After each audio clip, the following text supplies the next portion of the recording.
Bonjour à tous, bienvenue chez les enfants de l'étude de la Bible. Je suis Frère Lin. Et aujourd'hui, nous allons lire l'article que j'ai écrit en 2018 intitulé Pourquoi la Trinité? Très bien, commençons la lecture. Je remercie le Seigneur de m'avoir fait comprendre cette vérité. Veuillez noter que les idées présentées dans cet article ne sont pas les miennes. Si elles l'étaient, je n'aurais jamais pu y penser par moi-même. Je suis simplement responsable de les organiser et de les taper selon ce que le Seigneur m'a fait connaître, en les présentant de la manière la plus facilement compréhensible possible. Pourquoi la Trinité? Pourquoi les chrétiens parlent-ils de la Trinité? Est-ce un ou trois? En fait, cela dépend de deux perspectives différentes sur Dieu, qui mènent à des conclusions différentes. Lorsque l'homme observe Dieu depuis la terre, il voit que Dieu est à la fois un et non un. Voir l'article, la Bible est un livre de quelle nature? Par conséquent, nous concluons que Dieu est à la fois uni et séparé. Cependant, si l'homme se place dans la perspective de Dieu, il voit que Dieu est uni. Les chrétiens comprennent dans leur cœur que Dieu est un, mais parce que les chrétiens sont des êtres terrestres, lorsqu'ils observent Dieu, ils voient Dieu comme à la fois séparé et uni.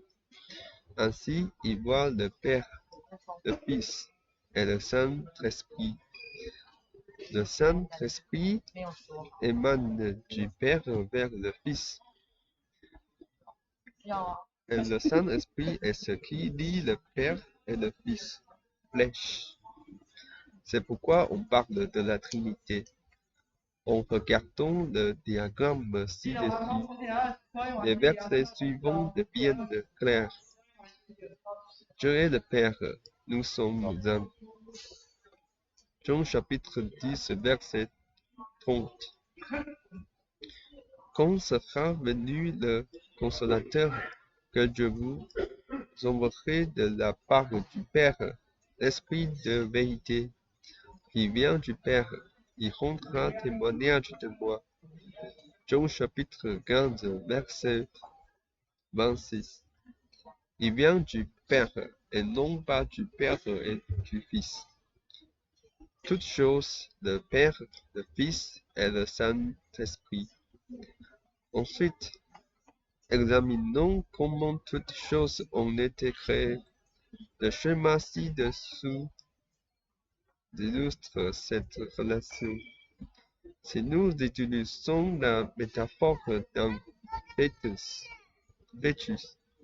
Jésus est le fœtus, tandis que le Saint-Esprit est le cordon ombilical fournissant des nutriments.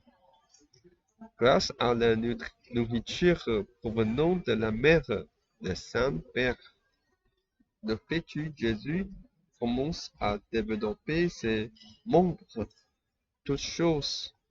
Une fois que les membres, toutes choses, se sentent grands eux-mêmes, ils se détachent du fœtus Jésus. Ce détachement représente le péché. Mais une fois détachés, ils ne reçoivent plus de nutriments et deviennent de plus en plus faibles, jusqu'à finalement mourir.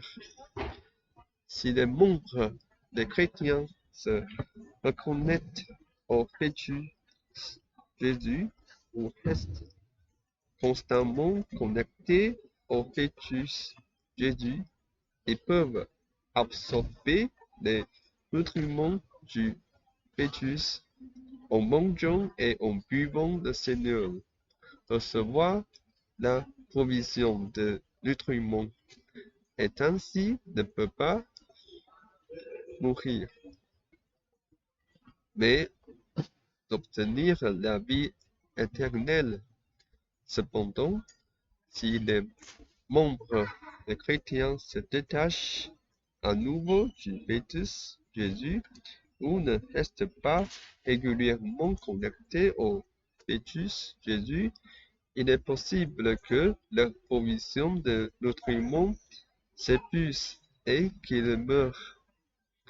En regardant le schéma ci-dessus, les versets suivants deviennent clairs. Au commencement était la parole, le Fils, et la parole du Fils était avec Dieu, et la parole du Fils était Dieu. Elle était au commencement avec Dieu. Toutes choses ont été faites par elle, et rien de ce qui a été fait n'a été fait sans elle. En elle était la vie, et la vie était la lumière des hommes. Jean chapitre 1, versets 1 à 4.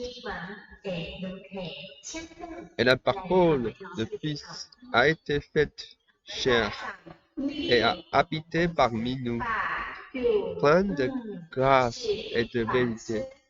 Et nous avons contemplé sa gloire, une gloire comme celle du Fils unique venu du Père.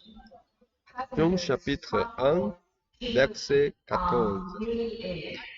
Jésus leur dit, moi, je suis le pain de vie. Celui qui vient à moi n'aura jamais faim, et celui qui croit en moi n'aura jamais soif. Jean chapitre 6, verset 35. Jésus leur dit, en vérité, je vous le dis, si vous ne mangez pas la chair du Fils de l'homme, et si vous ne buvez pas son sang, vous n'avez pas la vie en vous-même. Jean chapitre 6, verset 53. Car ma chair est vraiment une nourriture, et mon sang est vraiment un breuvage. Jean chapitre 6, verset 55. Je suis dans le Père, et le Père est en moi. Jean chapitre 14, verset 10. Ceci est une transformation topologique. Voir le schéma ci-dessus. Ceux qui mangent ma chair et boivent mon sang demeurent en moi, et moi en eux. Jean chapitre 6, verset 56.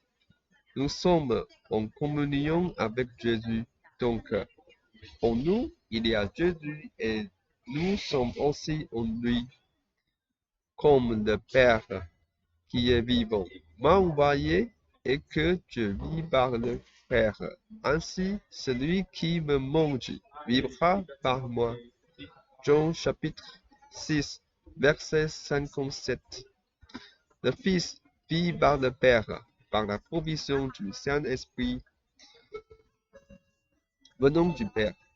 De la même manière, nous vivons par le Fils, par la provision de nutriments venant du Fils. Pensez à ceci.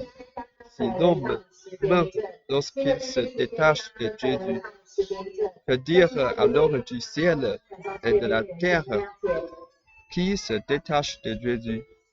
Pourquoi les Écritures disent-elles que le ciel et la terre passeront, que le ciel et la terre disparaîtront, mais que vous demeurerez? Et aussi, j'ai vu un nouveau ciel et une nouvelle terre, car le premier ciel et la première terre ont disparu. D'accord. Cette vidéo se termine ici. Merci à tous pour votre visionnage. J'espère qu'elle vous a été très utile. Terminons ensemble avec une prière. Cher Père Céleste, nous te remercions de nous avoir accordé cette précieuse révélation. Nous permettons de comprendre le mystère de la Trinité. Par ton Esprit Saint, tu fournis des nutriments à Jésus-Christ et à travers Jésus-Christ, tu nous fournis également des nutriments. Nous sommes les bras de Jésus-Christ, tout comme toutes choses sont les bras de Jésus-Christ. En nous connectant à Jésus, nous recevons les nutriments et les provisions venant de lui. Tout ce dont nous avons besoin. Permets-nous de vivre éternellement en restant étroitement liés à Jésus.